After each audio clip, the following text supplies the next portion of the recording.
सियावर रामचंद्र भगवान की, मां जानकी की, माता जानकी की।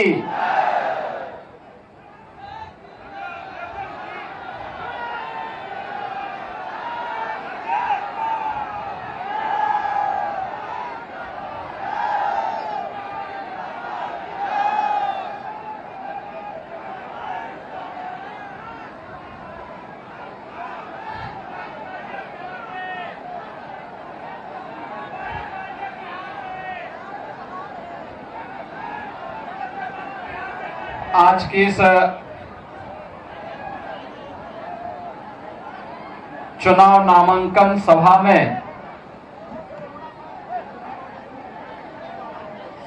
में उपस्थित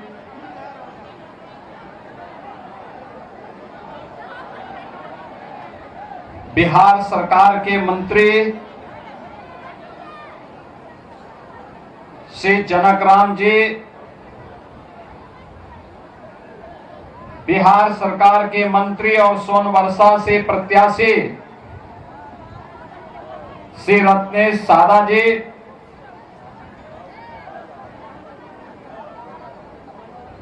सहरसा के लोकप्रिय प्रत्याशी डॉक्टर आलोक रंजन जी, महसी के लोकप्रिय प्रत्याशी श्री गुंजेश्वर शाह जी, सिमरी बख्तियारपुर से एनडीए के प्रत्याशी श्री संजय सिंह जी,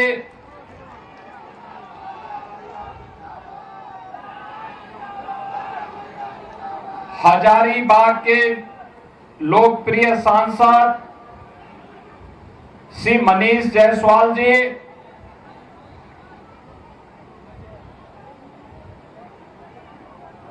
उत्तर प्रदेश सरकार के पूर्व मंत्री और प्रयागराज से विधायक श्री सिद्धार्थनाथ सिंह जी, माननीय सांसद श्री प्रदीप वर्मा जी, सहरसा की महापौर श्रीमती बेन प्रिया जी, जिलाध्यक्ष बीजेपी श्री साजन शर्मा जी, जदयू के जिलाध्यक्ष श्री चंद्रदेव मुखिया जी, अभय गिरी जी, सुरेंद्र यादव जी और भारी संख्या में सहरसा की इस धरती में उपस्थित इस मिथिला क्षेत्र से जुड़े हुए मेरे सभी उपस्थित बहनों और भाइयों, आज मुझे मां जानकी की इस पावन धरा में आप सबसे चुनावी सभा के बहाने ही नामांकन सभा में आने का अवसर प्राप्त हुआ है। इस अवसर पर मां जानकी की इस पवित्र धरा को भगवान बुद्ध की ज्ञान भूमि, भगवान महावीर की पावन जन्मभूमि, विद्यापति की जन्मभूमि और चंद्रगुप्त मौर्य की इस पावन भूमि बिहार की पावन धरा को, जिसने डॉक्टर राजेंद्र प्रसाद जी को, जयप्रकाश नारायण जी को, कर्पूरी ठाकुर जैसी विभूतियों को जन्म दिया हो, कोटि कोटि नमन करते हुए मैं आप सबका हृदय से अभिनंदन करता हूं, स्वागत करता हूं। बहनों और भाइयों, उत्तर प्रदेश और बिहार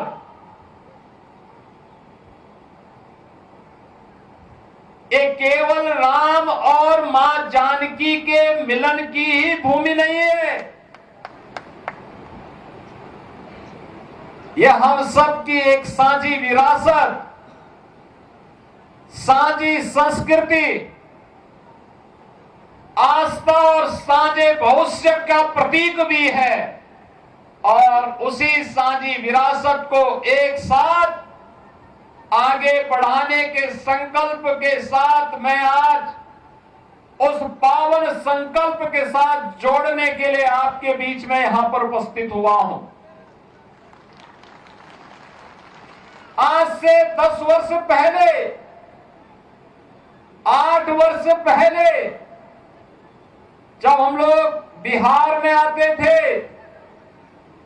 एक प्रश्न बिहार की ओर से छेड़ा जाता था और वे बोलते थे, क्या अयोध्या में राम मंदिर बनेगा? हम लोग कहते थे अवश्य बनेगा, अवश्य बनेगा। यहां का राम भक्त कहता था कब बनेगा? हमारे पत्रकार बंधु भी प्रश्न करते थे कैसे बनेगा? और कांग्रेस और आरजेडी के लोग बोलते थे कभी नहीं बनेगा। हम कहते थे बनेगा, बनेगा, अवश्य बनेगा।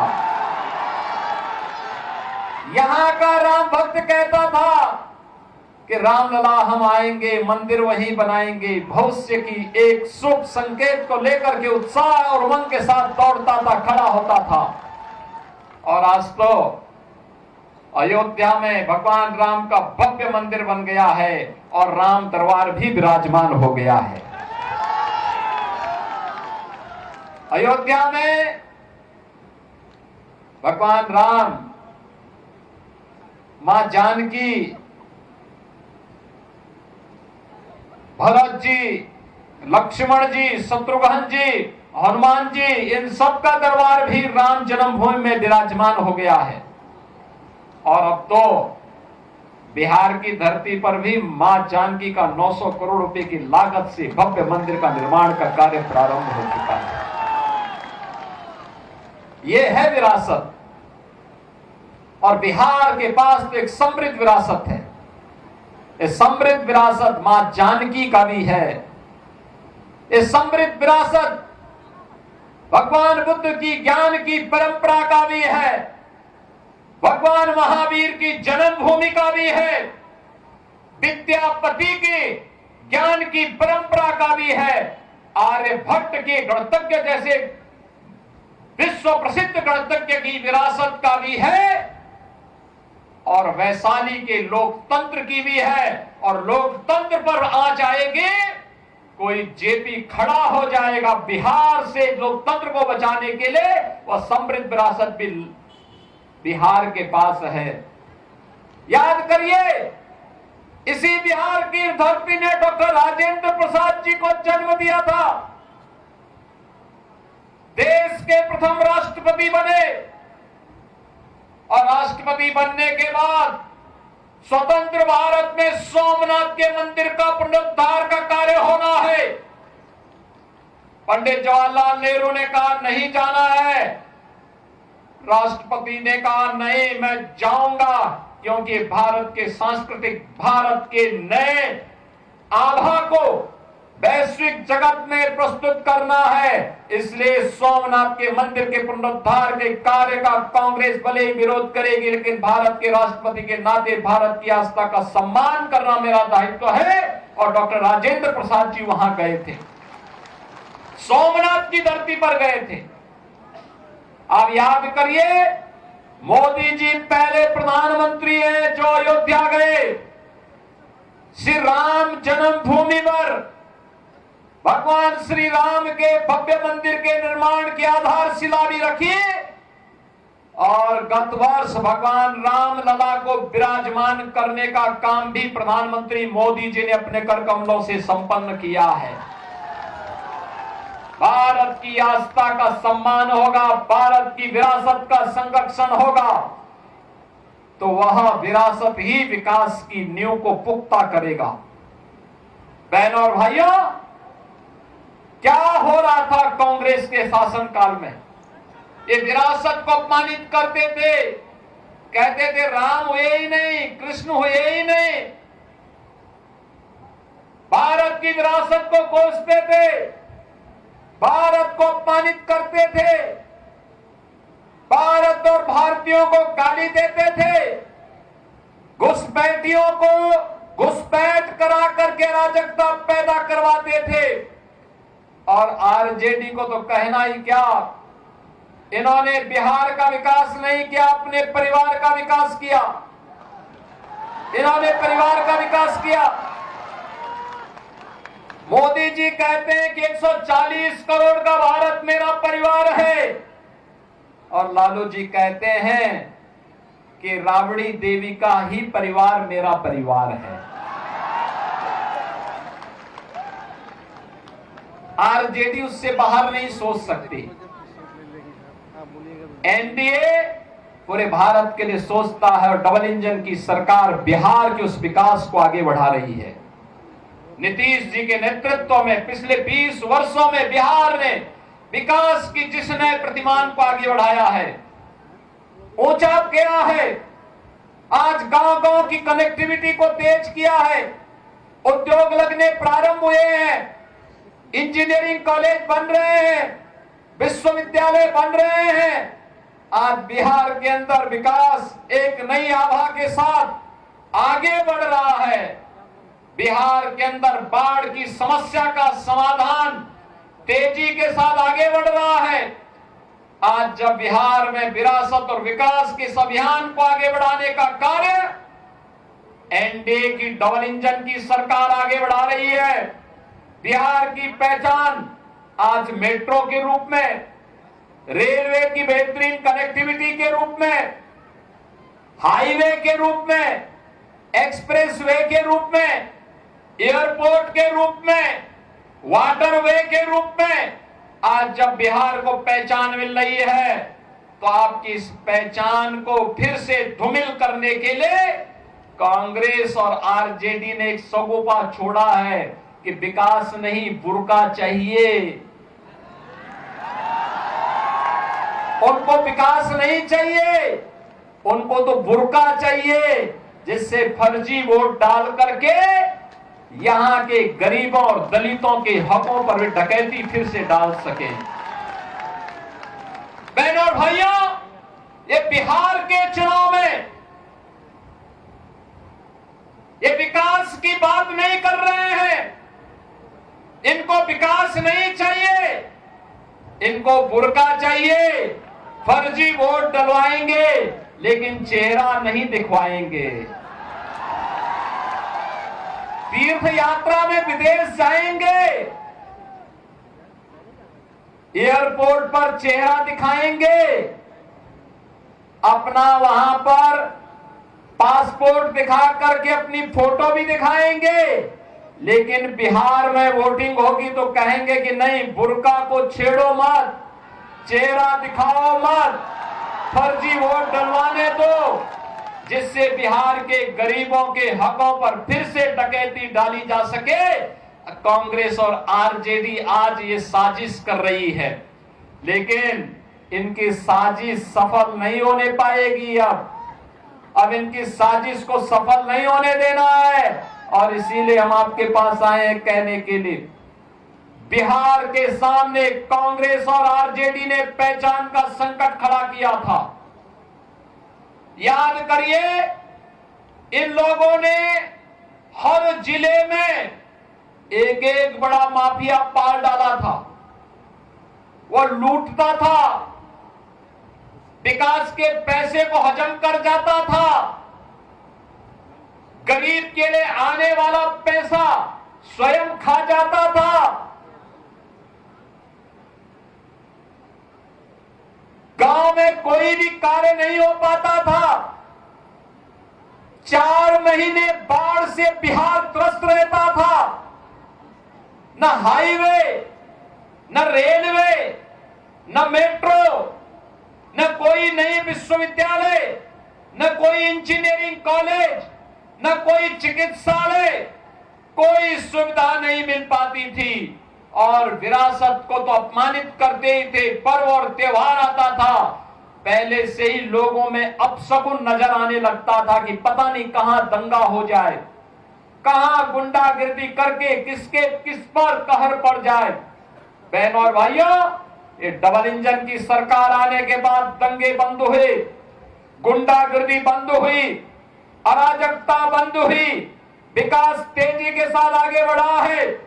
आज मेट्रो के रूप में विकास की योजनाओं का लाभ भी बिहार को मिल रहा है। तेजी के साथ गरीब कल्याणकारी योजनाओं का लाभ बिना भेदभाव के हर गरीब को, हर गांव को, हर किसान को, हर नौजवान को उपलब्ध करवाया जा रहा है। आज आप देख रहे होंगे हर गरीब के पास मकान बन गया। 4 करोड़ गरीबों को देश के अंदर मकान बन गए। सर्वाधिक दिनों तक कांग्रेस ने शासन किया, लेकिन वह मकान गरीब का नहीं बना पाई। हर गरीब के घर में शौचालय बन गया। हर गरीब को उज्ज्वला योजना का फ्री कनेक्शन मिल गया। हर गरीब को 5 लाख रुपए की स्वास्थ्य बीमा का, आयुष्मान भारत की सुविधा का लाभ मिल गया। और हर गरीब के लिए फ्री में राशन की सुविधा का लाभ भी मोदी जी ने सब पूरे देश के अंदर 80 करोड़ भारतीयों को उपलब्ध करवा दिया। पहले कहां जाता था? पहले सभी पैसा यही कांग्रेस, आरजेडी और उनके जितने भी पार्टनर्स थे, उन सब में ये बढ़ जाता था। गरीब के पास नहीं आ पाता था, गरीब ताकता रह जाता था। और ये लोग यहां का पैसा दुनिया के बैंकों में जमा करके आने वाली कई पीढ़ियों के लिए खजाना वहां भर देते थे। लेकिन अब मोदी जी ने कहा कि भ्रष्टाचार नहीं चलेगा, माफिया राज नहीं चलेगा, और जो भी भ्रष्टाचार फैलाएगा, गरीब के हक पर डकैती डालेगा, उसकी जगह जेल में होगी, जेल में। और बहनों और भाइयों, अगर उसका उदाहरण देखना है तो उत्तर प्रदेश में हमने किया है।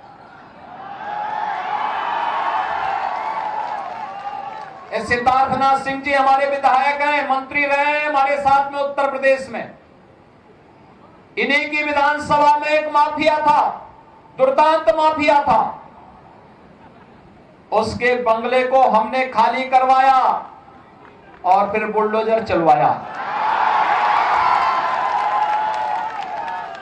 फिर उस वहां पर गरीबों के लिए आवास बनाए, हाई राइज बिल्डिंग बनवाई और गरीबों को फ्री में एक आवास उपलब्ध करवा दिया।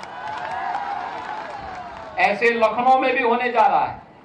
हर जनपद में वहां माफिया के द्वारा कब्जा की गई भूमि पर, और अगर किसी ने 10 एकड़ जमीन कब्जा की है और उसके पास अगर कुछ पुश्तैनी भूमि थी तो सबको मिलाकर के ब्याज सहित वापस लिया गया, और वापस लेकर के फिर गरीबों को आवंटित करके गरीबों के मकान बनाए जा रहे हैं। बहनों और भाइयों, माफिया के खिलाफ, गुंडागिर्दी के खिलाफ, देशद्रोही तत्वों के खिलाफ, अराजकता फैलाने वाले तत्वों के खिलाफ अगर कोई लड़ पाएगा तो डबल इंजन की एनडीए सरकार ही लड़ पाएगी, एनडीए का कार्यकर्ता ही लड़ पाएगा। और वही कार्य आज एनडीए की सरकार बिहार के विकास के साथ कर रही है। हर क्षेत्र में विकास के नए प्रतिमान बिहार के अंदर बन रहे हैं। अब बिहार के सामने पहचान का संकट नहीं है। जो पहचान का संकट आरजेडी कांग्रेस ने बिहार के नौजवानों के सामने पैदा की थी। बिहार का नौजवान 2005 के पहले अपनी पहचान को छुपाता था, अपनी पहचान को छुपाता था। किसान आत्महत्या करने के लिए मजबूर होता था, पलायन होता था, उपचार की सुविधा नहीं थी, सड़कें नहीं थी। आरजेडी के समय में तो कहा जाता था कि सड़क बनाओगे तो फिर कच्ची शराब कैसे बना पाओगे, यही तो बोलते थे आरजेडी के लोग। बहनों और भाइयों, आपकी पहचान को लोग कैसे धूमिल करते थे। जिस बिहार ने कभी देश को नेतृत्व दिया हो, जिस बिहार पर देश को गौरव की अनुभूति होती हो, जिस बिहार में पाटलिपुत्र भारत की राजधानी के रूप में पूरे देश को स्वर्ण युग में ले जाने का काम जिस बिहार ने किया हो, वह बिहार कांग्रेस और आरजेडी के समय अपनी पहचान के लिए मोहताज हो गया था। और फिर एनडीए की सरकार जब आई, बिहार को आज उसकी पहचान मिली है। और आज इसीलिए हम लोग आए हैं आपसे कहने के लिए, बीजेपी और एनडीए डबल इंजन की ये सरकार बिहार को विकास के पथ पर डबल स्पीड से ले जाने के लिए प्रतिबद्ध है। और विकास की इस प्रक्रिया में आप सबको जोड़ने के लिए आज मुझे सहरसा की इस पावन धरा पर आने का सौभाग्य प्राप्त हुआ है। आप सबसे मैं इस बारे में कहना चाहूंगा कि अब कोई भी बिहार को उस पुराने लालटेन युग में नहीं लेके जाएगा। अब तो एलईडी की दुधिया लाइट में नीतीश जी बिहार को लेकर के आगे बढ़ चुके हैं और बिहार के विकास को कोई बाधित नहीं कर सकता। और बिहार के इस विकास को आगे बढ़ाने के लिए ही आज आप सबका आह्वान करने के लिए मैं आपके बीच आया हूं। हमें जब भी अवसर मिला, हम लोगों ने उत्तर प्रदेश के अंदर इन महापुरुषों से प्रेरणा प्राप्त करते हुए कुछ न कुछ नया करने का काम किया है। बहनों और भाइयों, सरदेव जयप्रकाश जी की पावन जन्मभूमि उत्तर प्रदेश और बिहार के जंक्शन में बलिया जनपद से सटे हुए है। सितादेरा में हम लोगों ने उनकी पावन जन्मभूमि पर उनका भव्य स्मारक बनाने का काम हम लोगों ने वहां पर किया है। वहां पर सदैव जयप्रकाश जी ने 1977 में कहा था, एक इच्छा व्यक्त की थी कि मेरी जन्मभूमि में एक चिकित्सालय बनना चाहिए और हो सके तो उसका नाम उनकी धर्मपत्नी प्रभा देवी जी के नाम पर रख दिया जाए। उत्तर प्रदेश में समाजवादी पार्टी की सरकार ये कार्य नहीं कर पाई, लेकिन ये सौभाग्य हमारा है 17 में हमारी सरकार आई, हम लोगों ने वहां के चिकित्सालय का नाम सदैव जयप्रकाश जी की धर्मपत्नी के नाम पर किया है। आज वहां की कनेक्टिविटी को बेहतर किया है और विकास की प्रक्रिया के साथ, तेजी के साथ सितादेरा भी आगे बढ़ चुका है। हमें उत्तर प्रदेश के अंदर एक नेशनल लॉ यूनिवर्सिटी की स्थापना करनी थी, हमने वह भी प्रयागराज की धरती पे किया। जब विश्वविद्यालय स्थापित हो रहा था, लोगों ने कहा किस नाम से होगा, हम लोगों ने कहा कि संविधान सभा के अध्यक्ष के रूप में डॉक्टर राजेंद्र बाबू का योगदान था, डॉक्टर राजेंद्र प्रसाद जी के नाम पर नेशनल लॉ यूनिवर्सिटी का नामकरण होगा। बहनों और भाइयों, आज बौद्ध कनेक्टिविटी की दृष्टि से अगर आप देखेंगे कितना बेहतर कार्य डबल इंजन सरकार बौद्ध परिपथ के रूप में कर रही है। बौद्ध परिपथ को जोड़ने का काम हो या अयोध्या से सीतामढ़ी तक राम जानकी मार्ग के माध्यम से अयोध्या की कनेक्टिविटी को बेहतर बनाने के लिए यह कार्य भी डबल इंजन की भारतीय जनता पार्टी की उत्तर प्रदेश सरकार आपके साथ मिलकर के कर रही है। और इसीलिए आज आप सबसे कहने के लिए मैं आया हूं, भारतीय जनता पार्टी ने सहरसा से एक लोकप्रिय प्रत्याशी डॉक्टर आलोक रंजन जी को आपके बीच में पुनः उतारा है। डॉक्टर आलोक रंजन जी आपके बीच में हैं। सोनबरसा से बिहार सरकार के मंत्री श्री रत्नेश साला जी प्रत्याशी के रूप में आपके बीच में हैं। महसी से श्री गुंजेश्वर शाह जी प्रत्याशी के रूप में आपके बीच में हैं और एनडीए लोजपा के प्रत्याशी सिमरी बख्तियारपुर से श्री संजय सिंह जी आपके बीच में हैं। बहनों और भाइयों, ये एनडीए के हमारे प्रत्याशी हैं। एनडीए के इन प्रत्याशियों को विजयी बना करके भेजेंगे ना, बना करके भेजेंगे, ये सब विजयी बन करके जाएंगे ना। तो आज तो नामांकन की प्रक्रिया पूरी होने जा रही है। अभी दीपावली के बाद चुनावी सभाएं होंगी।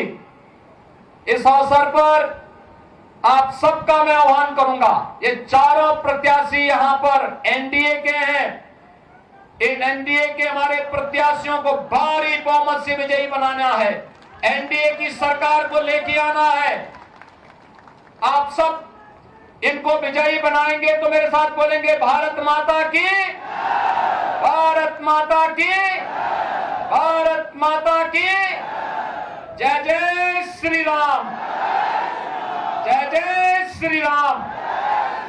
आप सबको दीपावली की और छठ महापर्व की मंगल में शुभकामनाएं देते हुए मैं वाणी को विराम देता हूं। धन्यवाद। जय हिंद।